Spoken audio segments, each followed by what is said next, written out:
Amigas, amigos, sejam bem-vindos à nossa conversa de todas as terças-feiras.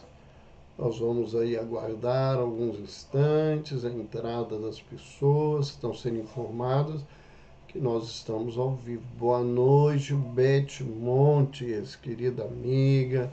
Boa noite, Vera Gonçalves, Verinha, Sil, Valéria Artuso, boa noite.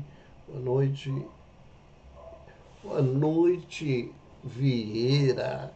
Como é que tá, primão? Ana Paula Pimenta, Maria Alice Correia Miguel, boa noite, Ordália Jesus, boa noite a todos vocês que estão chegando. Nós hoje vamos falar sobre as vivências do Natal e a saúde mental. Nós vamos tentar refletir sobre um tema que eu, nesses anos todos trabalhando com psiquiatria, eu nunca vi ninguém parar para falar sobre isso. Né? Não estamos dizendo se vai ou não existir isso, porque eu não posso dizer que ninguém nunca falou. Mas eu nunca vi essa experiência de se conversar sobre esse tempo de Natal no enfoque de saúde mental. Então, nós fomos fazendo as nossas reflexões, lembrando dos casos que nós já acompanhamos nesse período, para trazer essas reflexões para as pessoas.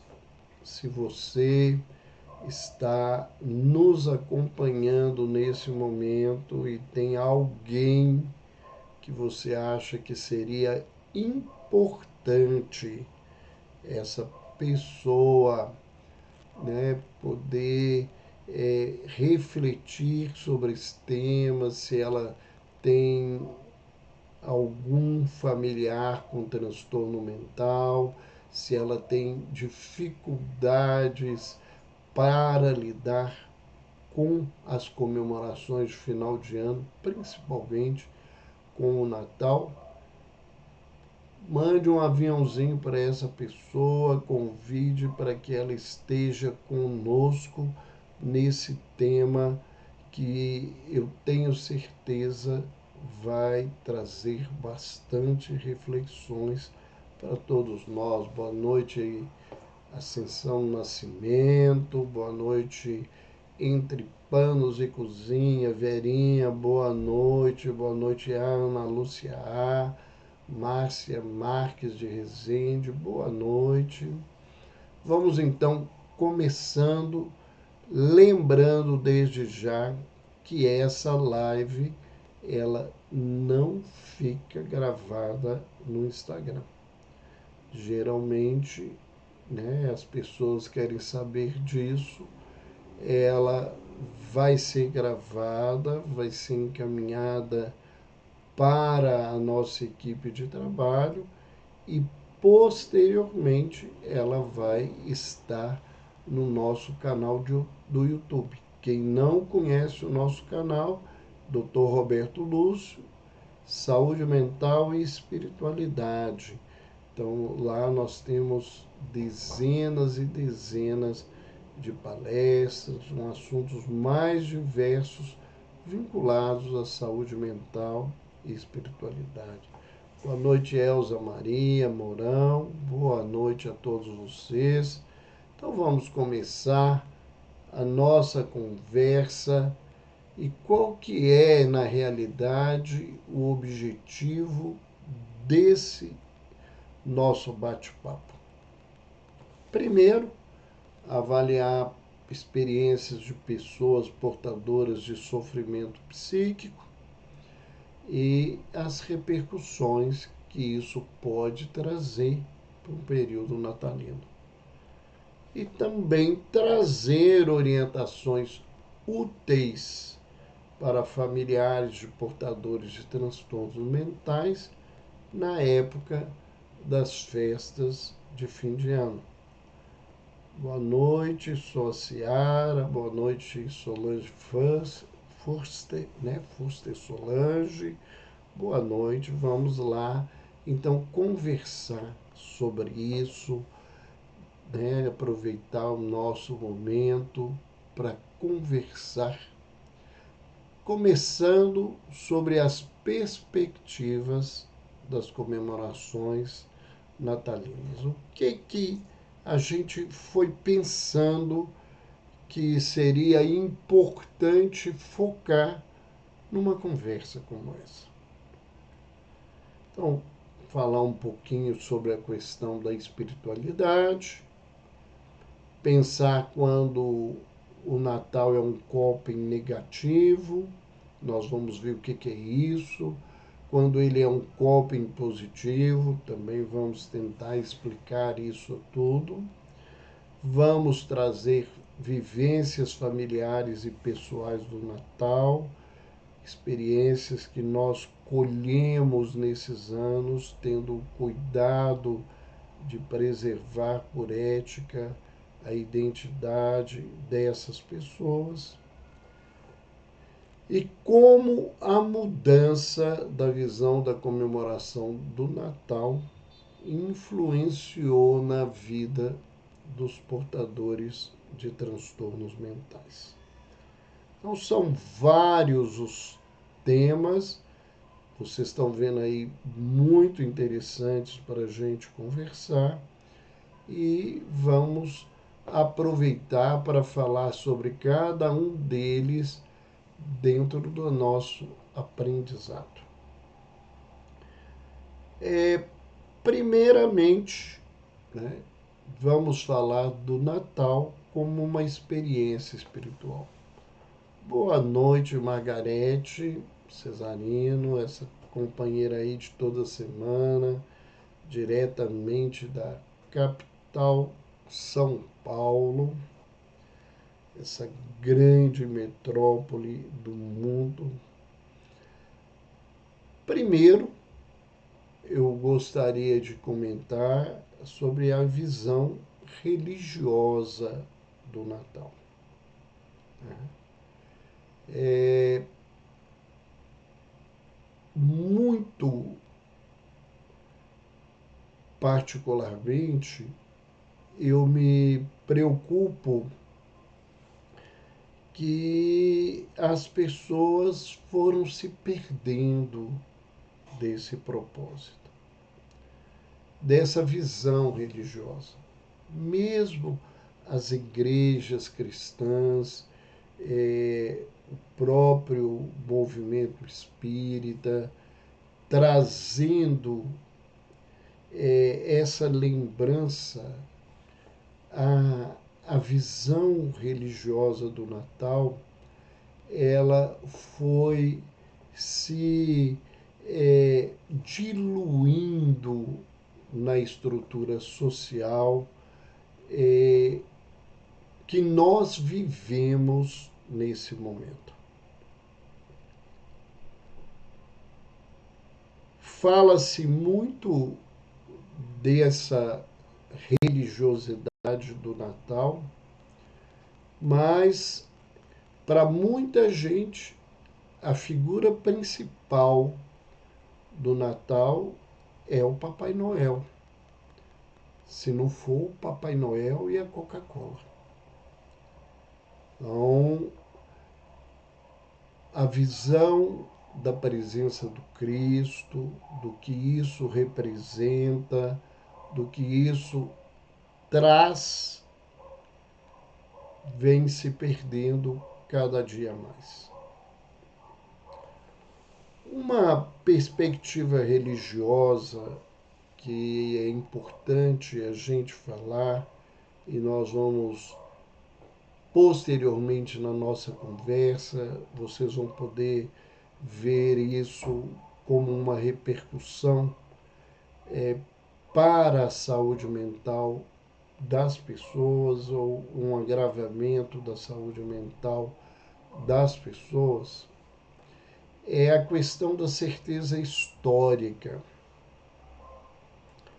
muita gente já começa questionando se Jesus existiu.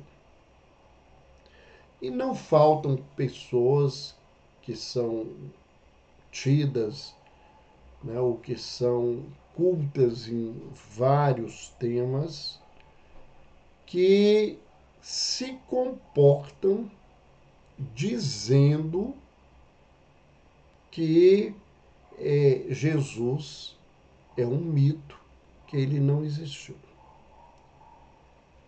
Quem estuda história e quem estuda teologia de uma maneira profunda sabe que hoje a figura de Jesus ela não é questionável em termos se ele existiu ou não.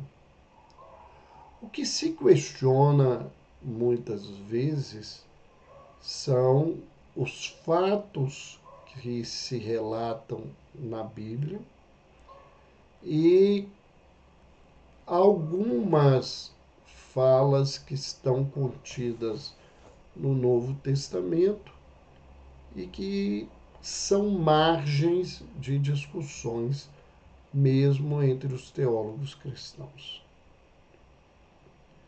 O que isto influencia? Quando você é doutrinado a ver as coisas num contexto, quando você tem uma leitura que foi apreendida na sua vida como sendo uma verdade, e de repente essa verdade ela começa a ser questionável e depois estudos que são feitos sobre esse tema trazem que isso não seria um fato real, mas um mito, né? Não o fato de Jesus existir, mas os contextos de muitas colocações que ali estão. Pessoas imaturas, pessoas fanáticas, e o fanatismo é uma forma de manifestação doentia, porque essas pessoas estão fechadas dentro delas, elas têm muita dificuldade de lidar com pensamentos diferentes do delas, elas se tornam muito violentas quando enfrentam esses questionamentos. Isso tudo, né, é algum tipo de comprometimento de saúde mental. Nos vários estudos que eu pude acompanhar de teólogos importantes do século XX que trazem informações sobre os fatos da vida de Jesus, um desses, que é toda a história de Jesus nascer em Belém, numa manjedoura e todo esse contexto, ele é muito questionável. Ele tem um significado espiritual. Ele serve-nos para reflexões espirituais, para mudanças transcendentes. Mas o fato em si, ele é questionável por esses estudos.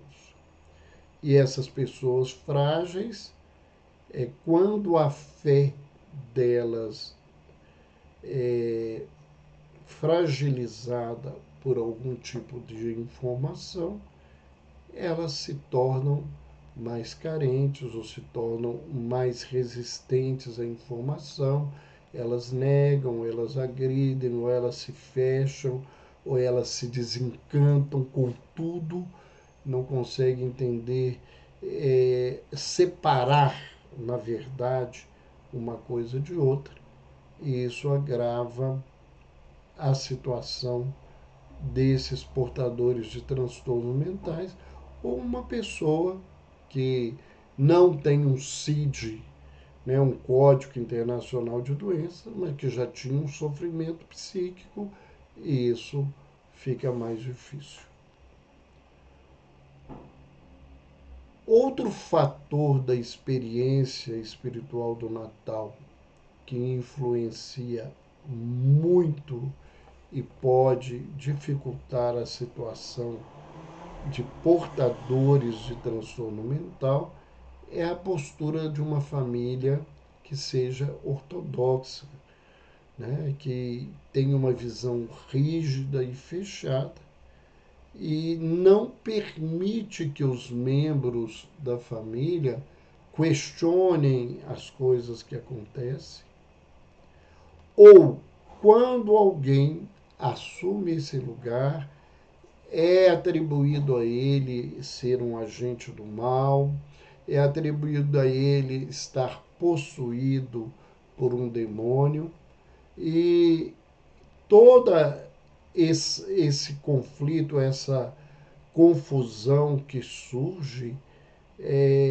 a partir da rigidez, ela vai causar transtornos de relacionamento e ela vai causar piora ou desencadeamento de vivências, seja no campo do humor, seja no campo cognitivo, que podem alterar seriamente a vida dessas pessoas.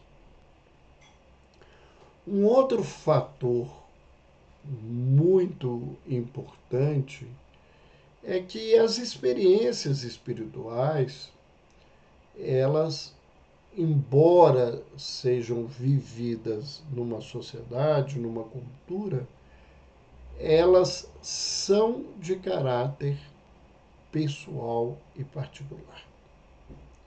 Eu posso ter uma experiência espiritual com a minha comunidade religiosa, mas a forma como eu vivo essa experiência, ela é diferente do restante do grupo que participa dessa mesma experiência. E as experiências pessoais do Natal, envolvendo a questão mística, essa questão do sagrado que adentra para o interior do indivíduo e que muitas vezes não se permite a questões, ela pode ser um fator desencadeante de um processo delirante alucinatório. Ela pode levar uma criatura a um transtorno de dissociação, a um transtorno, né, de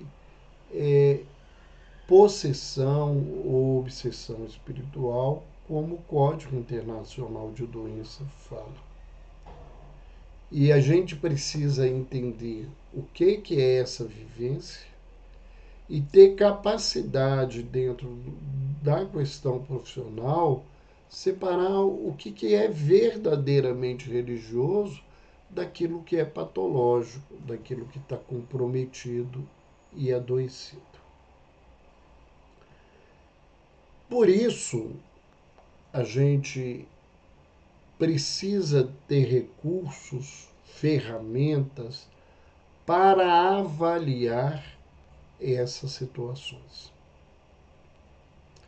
E um grande instrumento de avaliação da experiência religiosa, da experiência mística, é o coping, que é uma palavra inglesa que ela não tem uma tradução específica para o português.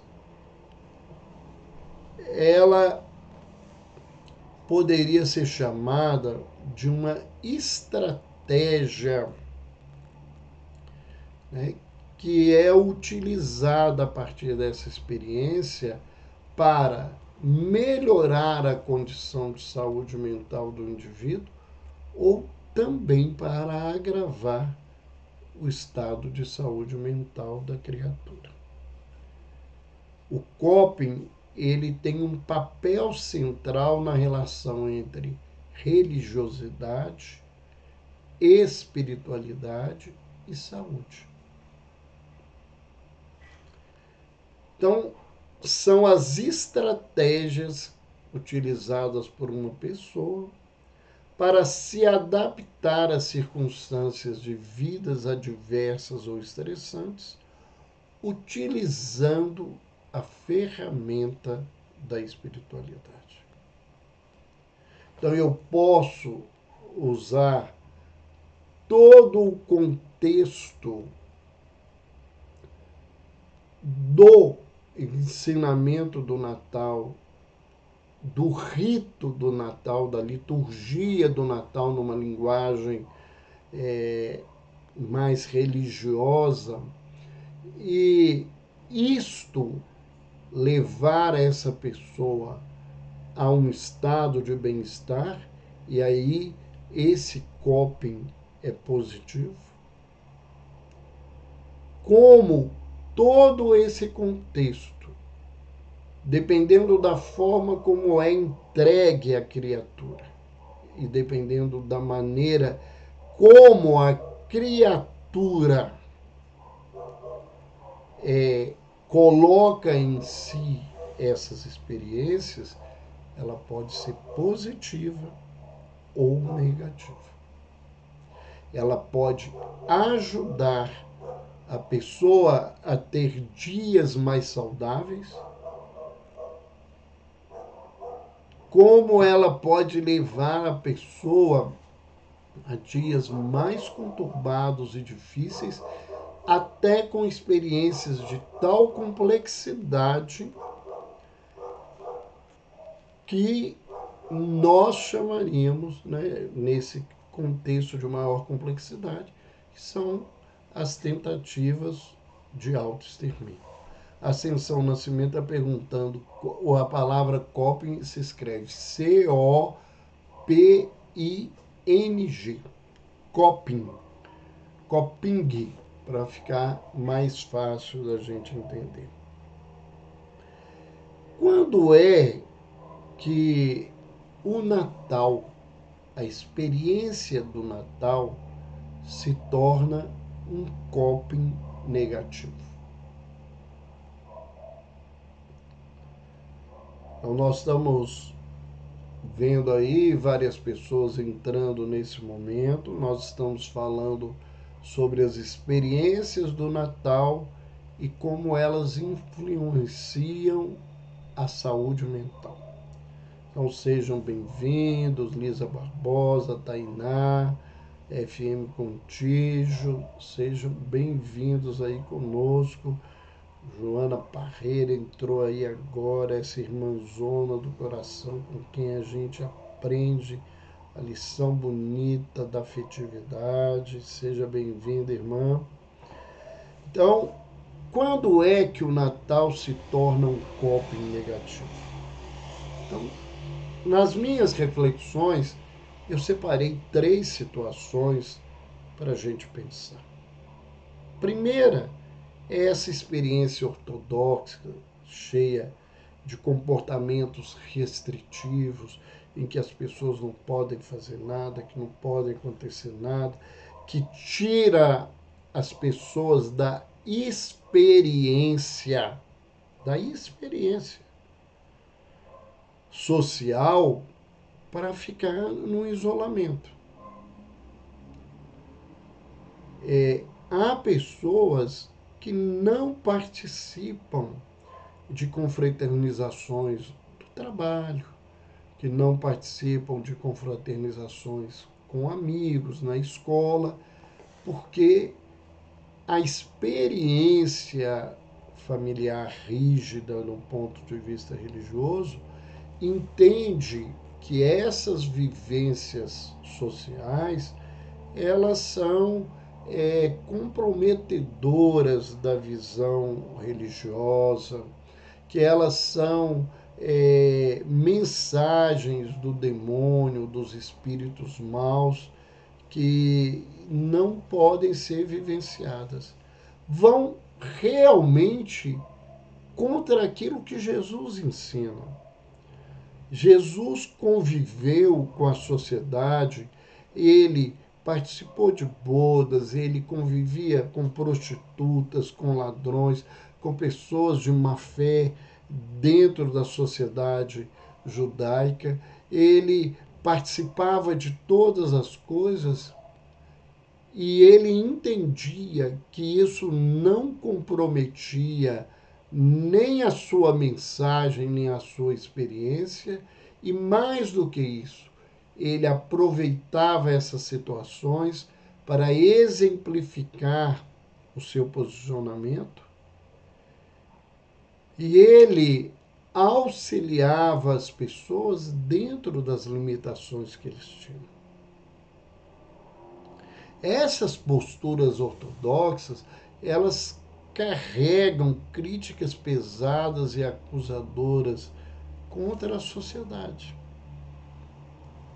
E quando o indivíduo ele tem uma fragilidade emocional, quando ele tem uma imaturidade que ele não dá conta de se comportar de uma outra forma, vem a ele um sentimento de culpa imenso quando ele participa de tudo isso. Ele se acredita um grande pecador. Isso é acompanhado de uma tristeza que pode induzir um processo de depressão. A recusa de participar disso, ou a expectativa se vai dar conta ou não de participar disso, promove uma ansiedade imensa. E se o indivíduo já é um portador de um transtorno de ansiedade, essa ansiedade vai se agravar. Vejam que coisas que parecem muito pequenas, elas não são pequenas quando a gente fala de alguém que está fragilizado. E quando eu falo de pessoas fragilizadas emocionalmente, eu não estou falando só daquelas que são colocadas como um CID, um diagnóstico, né? um, um código internacional de diagnóstico pelo profissional de saúde.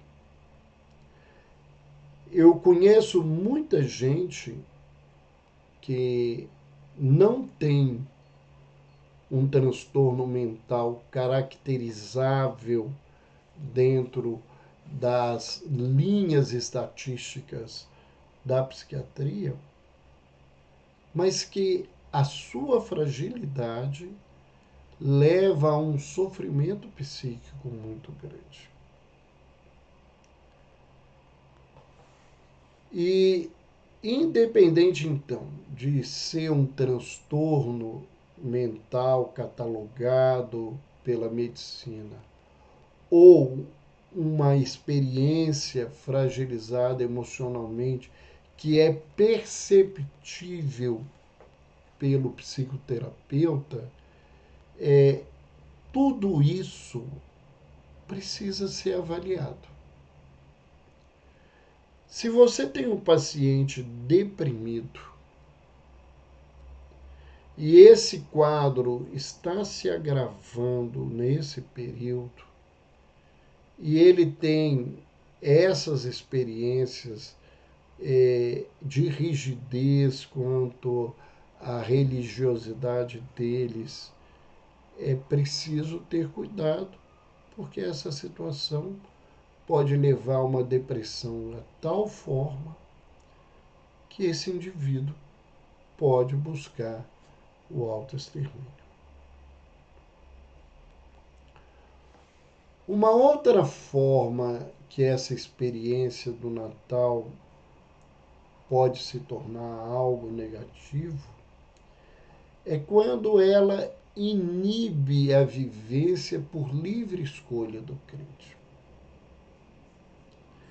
Eu, ou qualquer um de nós, buscar a experiência num ritual, num culto, numa vivência, num questionamento filosófico do que seja o Natal, isso tem um sentido para a vida. Pessoas que são adestradas e se veem por uma demanda social, obrigadas a participar desses ritos, quando elas não têm esse desejo, ou quando elas questionam isso internamente e não têm coragem de buscar alguém que possa auxiliá-las nesse contexto, isto traz para a criatura uma piora, um comprometimento da sua saúde mental. Um outro fator importante é quando esses ensinamentos eles falam de coisas ou eles são transmitidos de uma certa forma, isso pode criar atitudes de violência, de autoviolência ou de heteroviolência, como podem provocar questionamentos da fé, fragilizando as pessoas. E esse contexto, ele muitas vezes não é valorizado, mas ele é móvel de adoecimento, às vezes de adoecimento coletivo bastante complexo. Falando do Natal e não da experiência real do Natal, né? Falando da história de Jesus, né? Nós podemos nos lembrar que uma fala que foi utilizada pelos nazistas para que a população cristã e para que se calasse, de certa forma, a igreja cristã na Europa diante do extermínio dos judeus, é que eram os judeus os responsáveis pela morte de Jesus e eles teriam que pagar por aquilo que eles fizeram. Lembrando que aquelas pessoas que foram exterminadas, para quem não tem uma crença sobre reencarnação, elas não teriam nada a ver com o que os seus antepassados fizeram. Mas esse foi um dos argumentos principais para que muitos cristãos se calassem ou participassem desses extermínios, acreditando estar servindo a Deus e ao ideal de Jesus.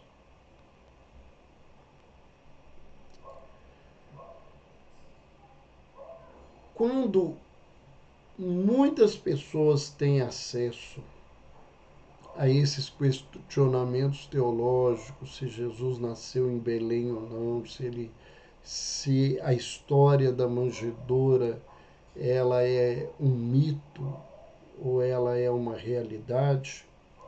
E voltamos aí para quem está entrando agora, nós não questionamos a realidade de Jesus. Os próprios historiadores hoje têm a clareza que Jesus, né, homem, ele existiu, mesmo que a história dele não seja todo esse contexto que está no Evangelho, mas isso é importante lembrar que quando isso acontece, as pessoas muito rígidas, elas sentem a fé delas quebradas e não quebra nesse ponto, quebra tudo.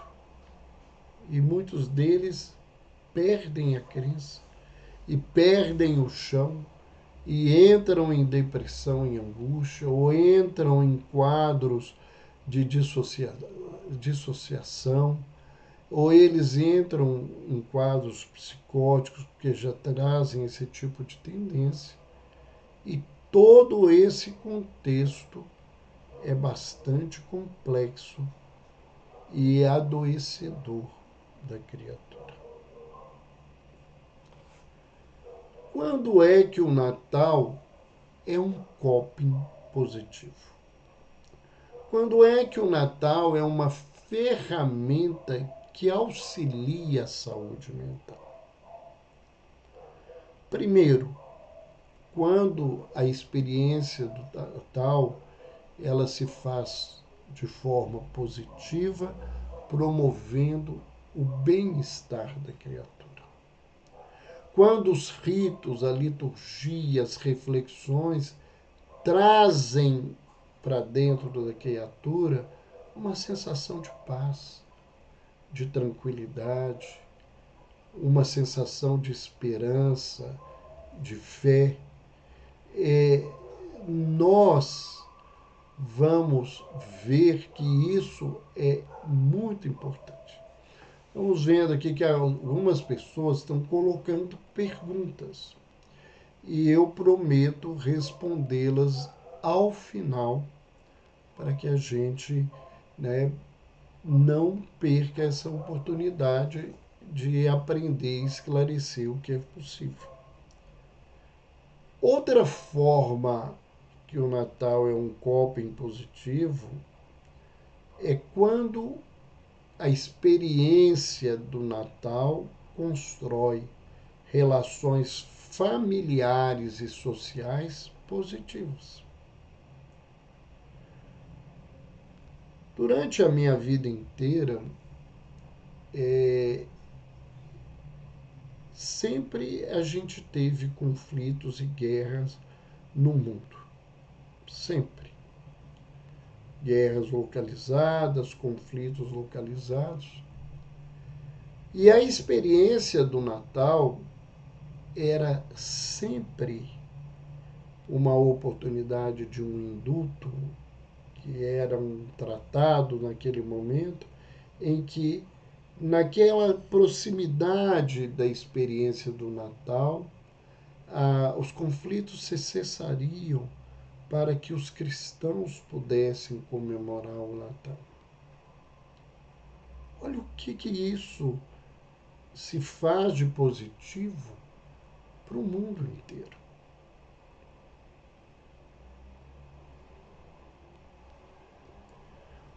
Um outro fator que é positivo na experiência é quando essa experiência transcendente ela traz uma transformação pessoal. É quando o indivíduo ele adentra o rito ou a reflexão que lhe é trazida e ao sair dessa experiência momentânea e religiosa, ele traz para si novos posicionamentos, ele traz propostas de transformação da sua vida, de abandonar atitudes viciosas, comportamentos de violência, de buscar exercitar o perdão, de buscar fazer o bem, ser caridoso, promover as pessoas através de uma assistência social adequada, tudo isso é positivo para a vida da criatura. E quando a experiência familiar e social do Natal melhora o estado estado psíquico do portador de transtorno mental. Então, muita gente vive doente, mas a experiência do Natal na família é tão positiva que naqueles dias ele consegue participar, por mínima que seja essa participação, e se sentir melhor, atuar melhor, agir melhor nesse contexto. Vamos falar então de algumas experiências, algumas percepções que nesses mais de 40 anos trabalhando com saúde mental, eu pude observar nas pessoas que chegam a mim para o tratamento, ou nas pessoas que eu convivo socialmente.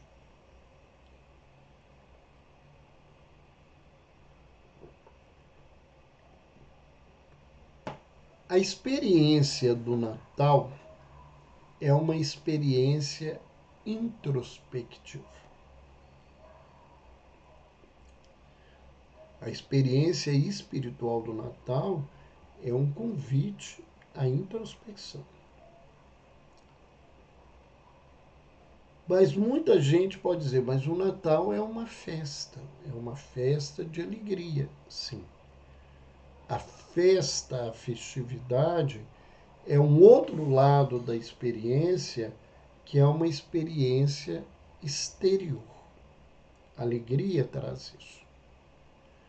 Mas, quando se pensa na chegada do Cristo na Terra, quando se tenta entender a sua missão e o que ele teve que vivenciar para que tudo isso aconteceu, isso remete a criatura para dentro dela.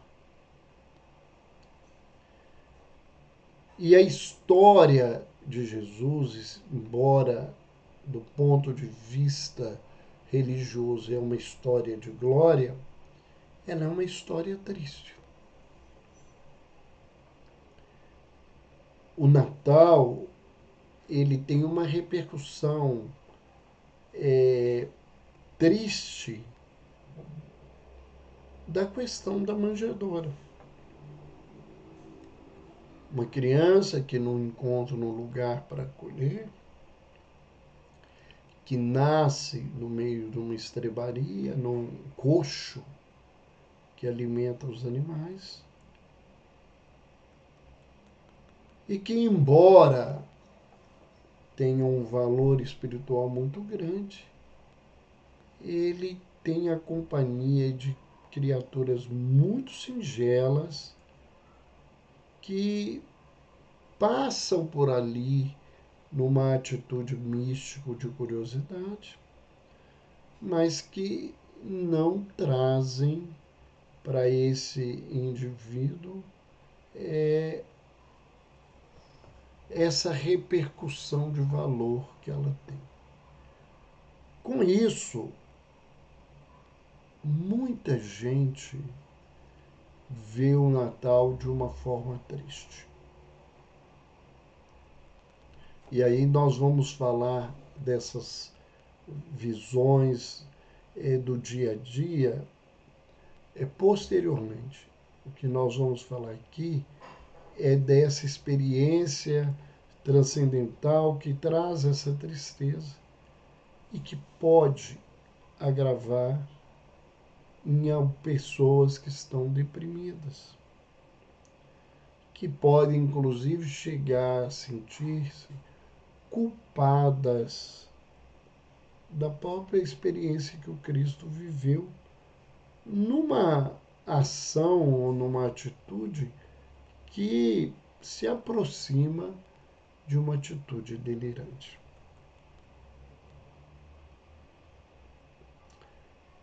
Pessoas que se encontram em estado de depressão, que não querem a vivência social, que querem ficar fechadas, que acham que a vida está muito difícil, elas vivem esse momento com maior dificuldade.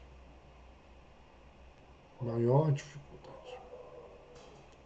Então elas ficam mais deprimidas, elas ficam mais vulneráveis a ideias de ruína e mais vulneráveis a tentativas de automutilação, de se cortarem, e a tentativas de autoextermínio. Isso é importante pensar, porque se a gente tem alguém que está do nosso lado e que está nessa condição, ela necessita cuidados nossos nesse contexto. E se eu estou deprimido e a reflexão do Natal está agravando a minha depressão, o meu sentimento de tristeza, de desânimo, de apatia, eu tenho a obrigação de pedir ajuda às pessoas para buscar essa melhora. Uma outra questão dos transtornos de humor que eu pensei são os episódios de euforia. Saímos aí da depressão, que está lá embaixo, para a euforia. Top. Alegria adoecida. Essas pessoas que são portadoras de transtorno mental e que estão passando por uma fase que a gente chama de mania, que é uma fase de euforia, durante esse período, elas precisam ser muito bem cuidadas. Porque certamente, né, no estado de euforia, eles fazem o que não deve, eles se comportam promiscuamente, às vezes sem ter noção, eles gastam o que não têm, eles fazem tantas coisas que não só vai comprometer a vida deles, principalmente depois deles saírem da crise, porque vem a culpa, mas compromete a família. O indivíduo em euforia, ele pode acabar com uma festa dentro do contexto que ele está, da gravidade que está dessa euforia, pelas coisas que ele faz e se comporta, dificultando a vida de todo mundo. Então é importante que a gente tenha cuidado em relação às pessoas que estão em tratamento e que nós sabemos que estão cheias de ideias ruins dentro delas e que uma dessas ideias ruins é o suicídio. Então elas precisam ser observadas. Nessa fase, todo mundo passa a ter muitos compromissos, passa a ter que se preocupar com muitas coisas que a vida externa pede para o Natal e que muitas vezes não tem nada a ver com o Natal. E a gente perde também, né, a capacidade de observar cuidadosamente o uso da medicação dessas pessoas. Nesse sentido e nesse contexto, nós podemos viver duas coisas. Pessoas que não tomam remédio e vão agravar a doença. Ou que não tomam remédio porque Natal é uma festa que tem muita bebida e eles querem beber. E nós sabemos dos riscos da interação do álcool com a maioria dos medicamentos psiquiátricos. Então, a possibilidade dessa pessoa entrar em uma crise não é necessariamente no dia do Natal, mas nas proximidades do dia do Natal é muito grande. Muito grande. Outro lado, né, essas pessoas, por não estarem sendo observadas e já estando numa condição de depressão e ideias de ruína, elas podem aproveitar o descuido de todo o grupo para usarem, abusarem, intoxicarem ou, inclusive, tentarem o suicídio com medicamentos. E nós não podemos nos esquecer que medicações para dormir, a maioria das medicações na área de saúde mental, elas têm altos riscos de interação, né, com o álcool de maneira negativa. Não só sedando a pessoa e ela perder o controle dela própria e entrar em situações complexas, como, né, associar essas coisas e, por exemplo, dirigirem e sofrerem acidentes, serem muito machucadas ou machucarem a terceiros. Muitas vezes elas são vítimas de fatais, de morte, ou às vezes levam pessoas a essa situação. Um outro aspecto que eu gostaria de comentar são os transtornos ansiosos, né?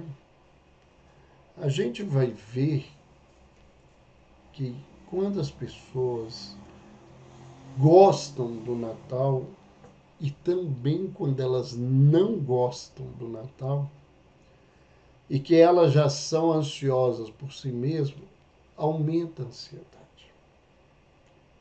E por que é os dois lados? Porque aumenta a ansiedade, porque ela quer que o dia chegue o mais rápido para ela participar, porque ela gosta muito e ela se preocupa que tudo dê certo e cuida das coisas.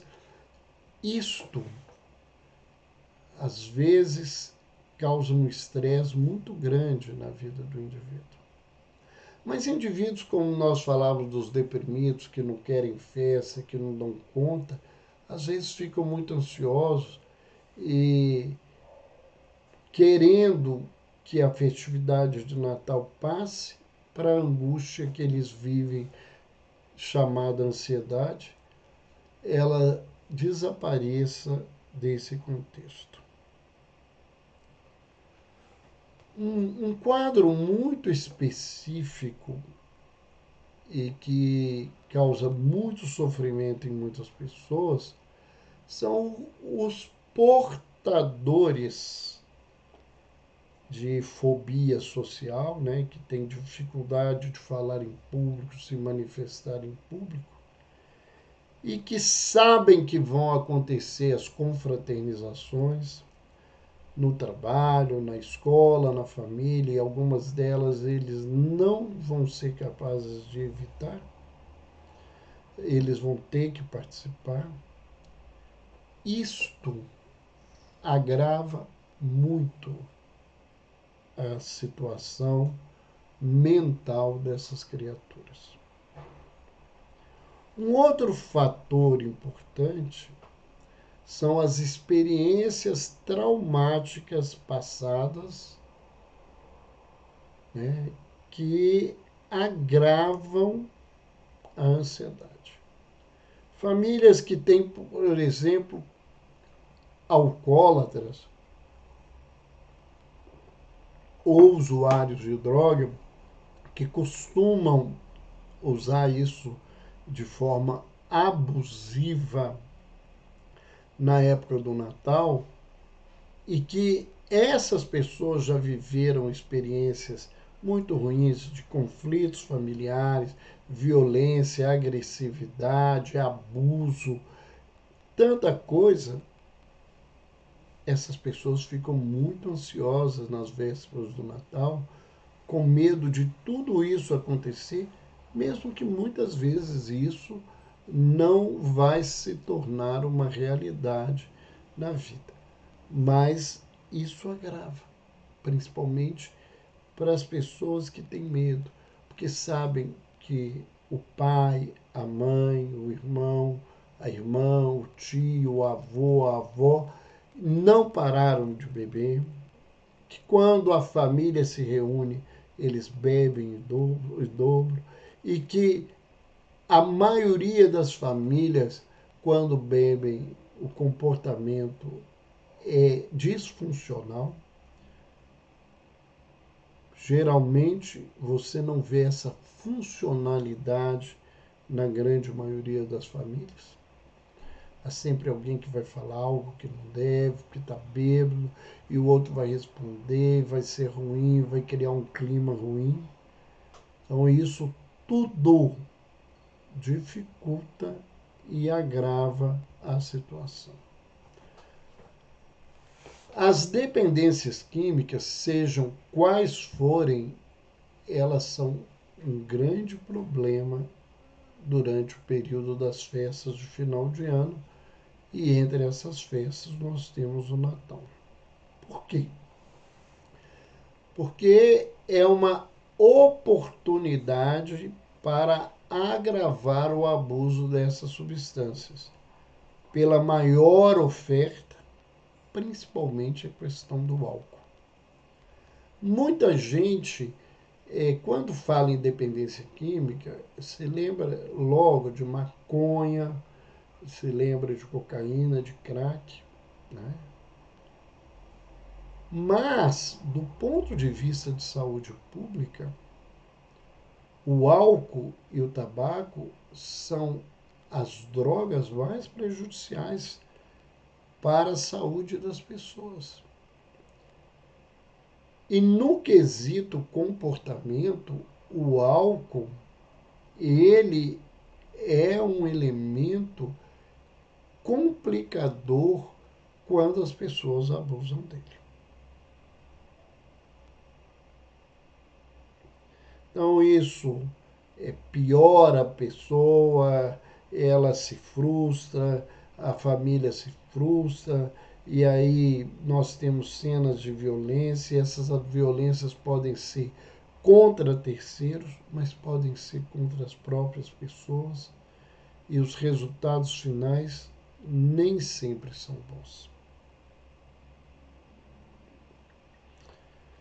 E o medo dos familiares pelas experiências infelizes anteriores, por causa da perda do controle pelo uso dessas substâncias, ele piora e pode causar desde transtornos psicossomáticos, dor de cabeça, dor muscular, diarreia, cólicas, coisas que a pessoa pode apresentar, até apresentar crises de choro grave, situações de muito estresse, né, muita ansiedade, muita tristeza, que ou desencadeia um transtorno mental ou agrava um transtorno mental.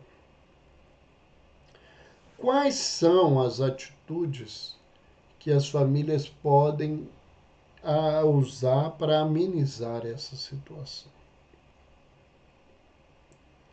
A primeira delas, que muita gente acha que é radical, é se toda a festa da família, principalmente as festas de Natal, são acompanhadas de violência, transtornos, conflitos na família por causa do álcool, seria mais sábio que a família fizesse abstinência da bebida nessa festividade que a família se cobra estar reunida. Porque o indivíduo que é dependente, que está viciado, ele não vai dar conta de ver a bebida e não beber. Isso é uma característica da dependência. E depois, outra característica é esse consumo exagerado, porque a pessoa já não tem a mesma sensação boa que ela vivia com a bebida numa dose menor, e essas doses têm que serem cada vez maiores, e os efeitos colaterais dessas doses maiores são muito graves. Uma situação importante é o acompanhamento próximo, né? Estar mais próximo dessas pessoas. Não como policial, mas como cuidador. Como alguém que escuta, alguém que tenta fazer reflexões, tenta mostrar por lógica, por questões afetivas, o quanto isso é perigoso. Outra postura, né, é se você vê que esse indivíduo está numa situação muito grave, e isso não precisa ser só os dependentes, mas o indivíduo que está deprimido, o portador de transtorno bipolar, que pode entrar em euforia porque o quadro dele é cíclico e geralmente aparece no dezembro, o final de dezembro, início de janeiro. Então, se a gente sabe disso, a gente deveria buscar uma consulta psiquiátrica ou conversar com o psicoterapeuta do portador de transtorno mental que está dentro da família para ajudar no estado dessa pessoa e para evitar uma condição mais constrangedora para toda a família. E uma questão que precisa ser trabalhada o tempo todo, que é o uso correto das medicações. Então, se isso pode acontecer, a família tem que estar vigiando, se preciso ajudar a administrar o remédio para ajudar essa criatura a sair desse contexto. Eu queria trazer aqui duas situações especiais que eu refleti.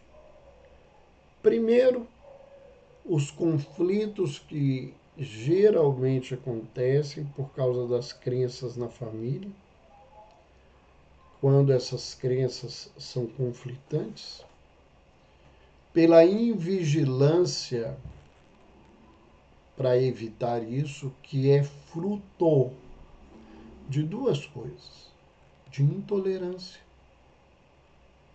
de falta de aceitação, de respeito à opinião do outro, e por características emocionais de explosividade, que diante desses conflitos a pessoa perde a compostura, como se dizia antigamente, e ela vai provocar situações constrangedoras na família. Então, respeito é uma palavra importante nesse contexto. A outra situação especial que eu queria conversar são sobre os traumas vividos em vivências anteriores do Natal, que às vezes demarcam muito os portadores de transtorno mental, demarcam muito as pessoas deprimidas, ansiosas, e demarcam os dependentes e os codependentes familiares.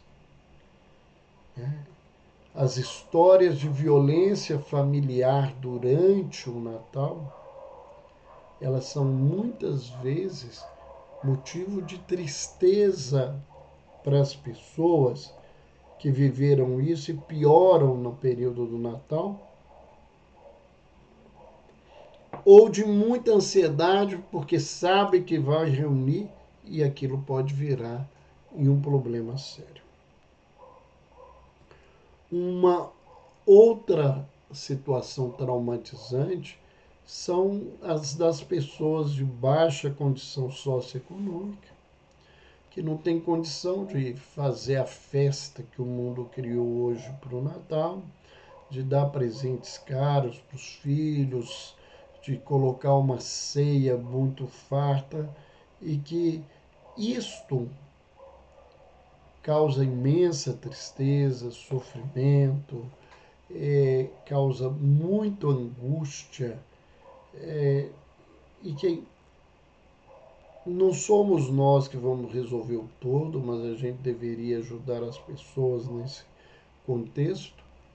Mas nós somos, enquanto profissionais, responsáveis a trabalhar na escuta respeitosa dessas histórias que essas pessoas trazem, entendendo, tendo empatia por aquilo que eles falam do Natal, mesmo que isso não toque a sua pessoa.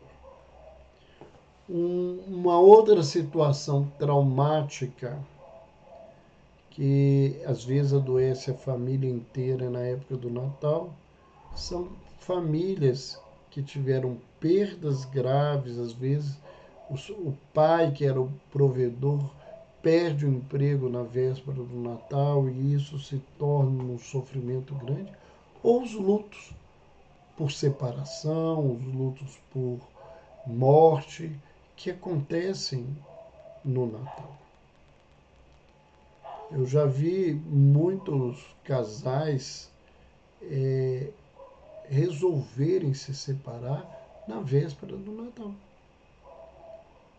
E aquele que resolve se separar, porque às vezes não é uma decisão do grupo, e essas pessoas, elas se comportam cruelmente, porque isso resulta num sofrimento muito grande, e conforme a imaturidade e a fragilidade do companheiro ou da companheira, isso pode resultar numa morte que o indivíduo busca através do autoextermínio.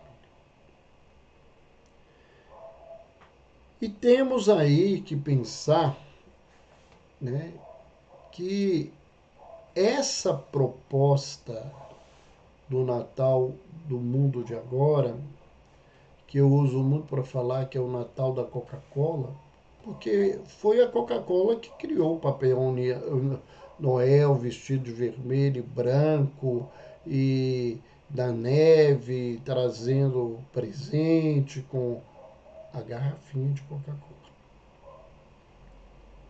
Então, eu digo que é o Natal da Coca-Cola porque eu vejo isso simbolicamente representando toda essa cultura hedonista e materialista que o Natal virou. E essa cultura materialista, ela não é uma cultura positiva para todo mundo. Na verdade, ela é negativa, por exemplo, para a grande maioria da população brasileira, que não tem condições de viver o Natal da fartura da Coca-Cola. E que muitas vezes pais e mães se endividam para dar uma festa dessa forma para os filhos e depois não dão conta de pagar e vivem com situações bastante complicadas. Esse Natal, que é um Natal de beber, de comer de uma forma deseducada, de beber de uma forma abusiva, que causa inúmeros problemas para as pessoas.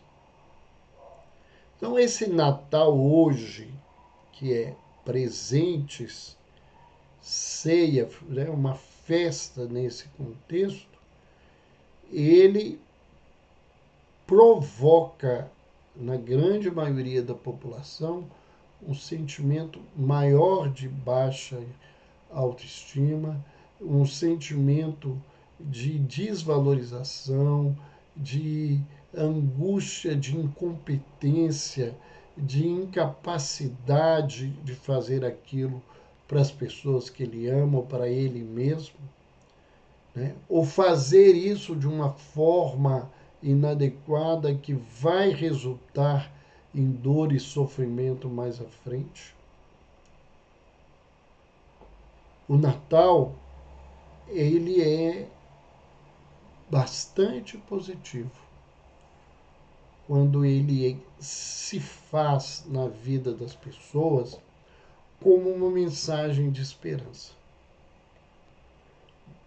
como uma ideia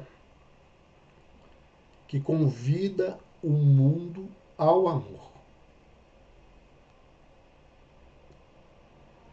Mas quando a gente sai desse campo, que é um campo de transcendência, é um campo de espiritualidade, de religiosidade interior, que não tem necessidade de comemoração externa, mas que é da relação do indivíduo com o divino, ou da relação do indivíduo com Cristo Jesus, da relação do indivíduo com ele mesmo, num pensamento de fraternidade social. Quando isso acontece, o Natal é um coping positivo. Quando o Natal se transforma nessa ilusão que o mundo de hoje construiu para ele, ele não vai ser, na maioria das vezes, positivo. Ah, mas e as pessoas que podem fazer isso?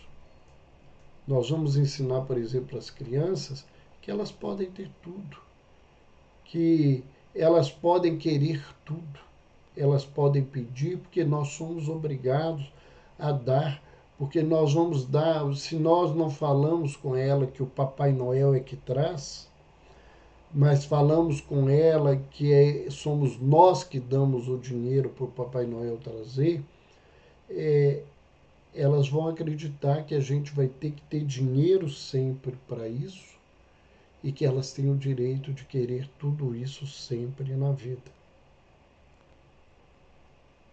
O coping do Natal positivo é o coping que leva o indivíduo a uma reflexão e vivência de esperança e fraternidade. Isso também é saúde mental.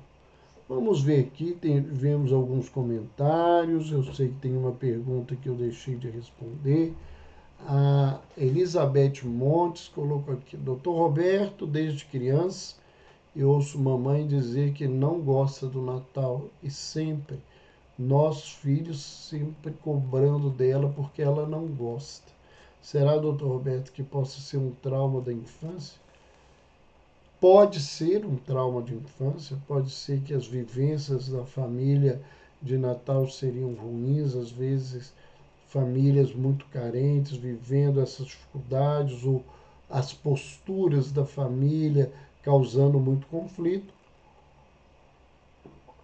Mas existem pessoas que têm um quadro psiquiátrico chamado distimia, onde elas veem o mundo cinza, tudo é ruim, todas as coisas são ruins, e o Natal se inclui nesse lugar.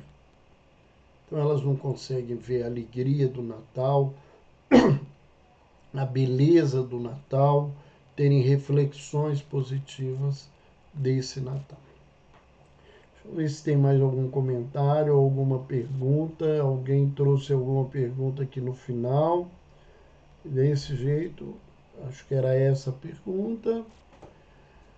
Vamos lembrar mais uma vez que essa nossa live não vai ficar gravada no Instagram.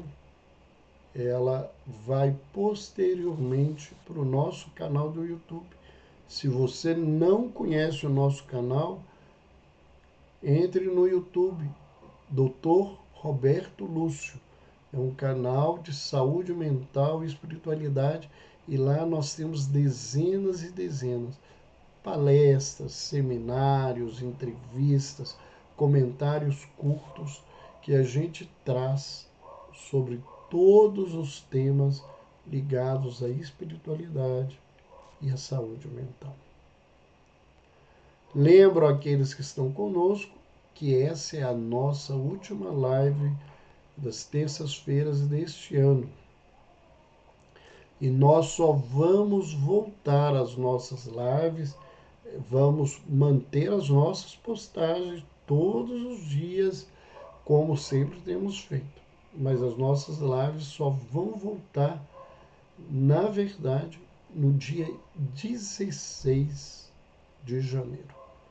Esse é um período de férias, é um período que eu vou conviver mais próximo com os filhos, com os amigos do coração, descansar um pouco para voltar para o meu trabalho, para todas as minhas atividades com mais energia, né? Aproveitar o ambiente do mar nas nossas férias para ganhar essas energias. Então eu desejo a todos vocês um feliz Natal, um feliz Ano Novo, mas nós vamos estar aí com as nossas postagens falando sobre todas essas coisas.